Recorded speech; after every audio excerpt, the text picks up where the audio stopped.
What's going on, guys? ¿Cómo están? BugaLuis here, and welcome back to another video here on the channel. On the last one, we talked about 5 players that Ernesto Valverde is trying to get rid of, but in this video I thought we'll just turn it around and do the opposite. Take a look at 5 players that I personally would tell Valverde to sign. If he was going to stay for one more season, what will I kind of enforce that he needs to try out to get in the market? So let's go here right now in this video, and let's start off with number 1, which is going to be a striker. And well, the very first player that I'm gonna be bringing in is going to be Lautaro Martinez. There has been a constant debate about who could be the replacement for Suarez, and in the short term is going to be Antoine Griezmann. But guys, don't forget that Griezmann is 28 going on 29. We're gonna get at least 3 to 4 years out of him, but next to him there has to be another number 9. There has to be another player that can take up that pole central position, and for me that has to be Lautaro, El Toro, how they call him in Argentina. And I just recently spoken to a friend that I've made in Bournemouth in the university, and he's from Argentina, and he says that Lautaro, literally everybody loves him because he puts huevos, he puts the balls necessary in every single game, and that's what I want to see. The most important thing for me, you can be like crazy talented, you can be whatever you want, but if you don't put effort in it, I'm not gonna support you. That's the very first thing that I would look into a player, and Lautaro Martinez has all of that.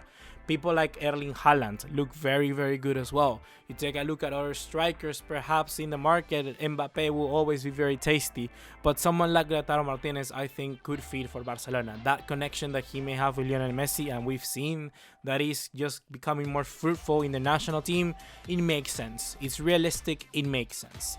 In terms of possibility, how big do I see of there being a chance of us getting Lautaro Martinez?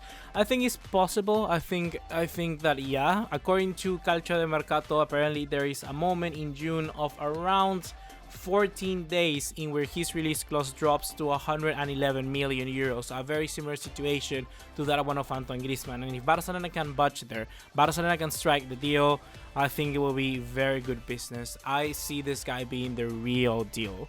If he has the right environment around him, he will go far in his career in football. At number 2, we have Dani Olmo. And Dani Olmo is a player that left Barcelona some few years back, and now is exerting his trade in Dinamo Zagreb. We're seeing that he's been doing wonderful things there, and he's just very, very versatile. He reminds me of a Denis Suarez when he first came to Barcelona, and if he's to come in contrast to that Denis Suarez version of himself, he has just more experience, I believe, and I see that the quality is higher of that from Denis when he came. I just feel that Dani Olmo could be very beneficial for us. We're lacking that sort of more advanced playmaker and that sort of player that can really find the passes and if not score them themselves.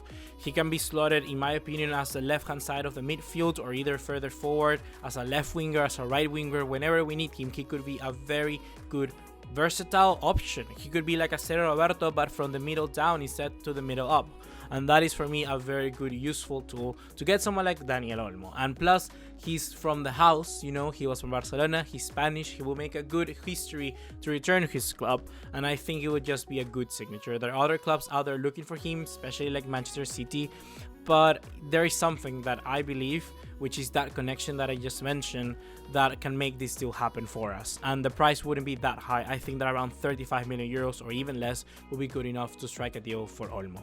Before getting too deep into the last remaining 3 positions of this list, I want to quickly talk about our sponsor Golazo Jersey. They just got the newest Senjera kit, which is going to be our 4th special alternative kit.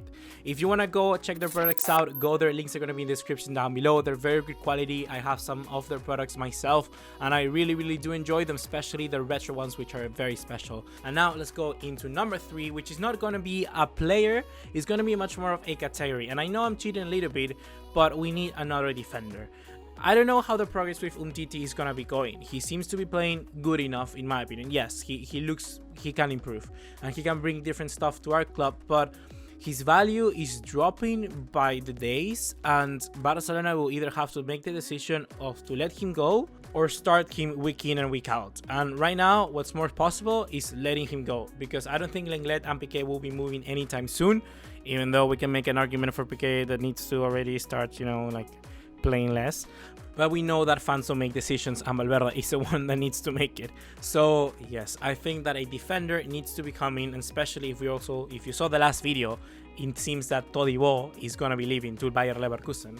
Then we need someone else. The people that we can find there, the footballers, could be someone like Milan Skriniar. For me, I already mentioned before, years back as well, where he was still at Sampdoria, that he was an absolute quality. I just love the way that he marched out of defense. Very reminiscent of Piqué and having that sort of, I don't know how to call it, that instinct of just going forward, the kind of like striker appetite.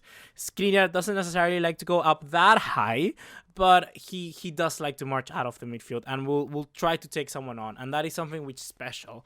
And his ball distribution is impeccable. He's very solid with his tackles, very calm and everything, doesn't seem to get booked enough, very good control of his attitude.